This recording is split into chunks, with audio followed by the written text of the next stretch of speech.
A woman woke up one day to discover that her assistant was actually a wealthy heir from a prominent family. Before she could even process this revelation, two luxury cars pulled up slowly in front of her house. As the doors opened, an elegant woman with an unmistakable air of sophistication stepped out.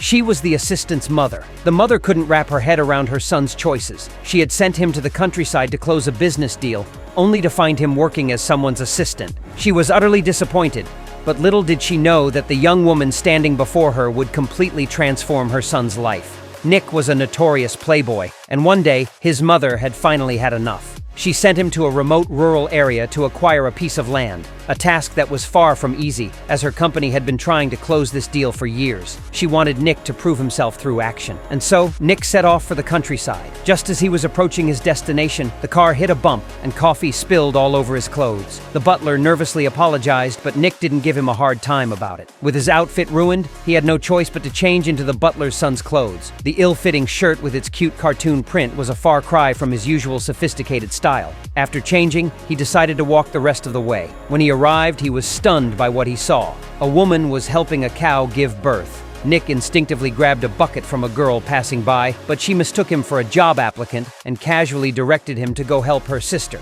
Nick tried to explain, but the urgent situation left no room for clarification. In the end, thanks to their combined efforts, the calf was safely delivered. Once the tension eased, Ella jokingly remarked that she had assumed he was some businessman. Sensing something was off, Nick started probing, and sure enough, Ella despised his company. She had even prepared a special gift for them. Looking at that so-called gift and the girl's defiant attitude, Nick decided to hold off on revealing his identity. He figured he would stay at the farm as her assistant for now, and find the right opportunity to complete his mission. He then called his butler, instructing him to stay in town for a few days and intercept Ella's real assistant. In a twist of irony, that very assistant happened to be sitting right next to the butler at that moment. The man was amazed at how accurately the butler had tracked him down.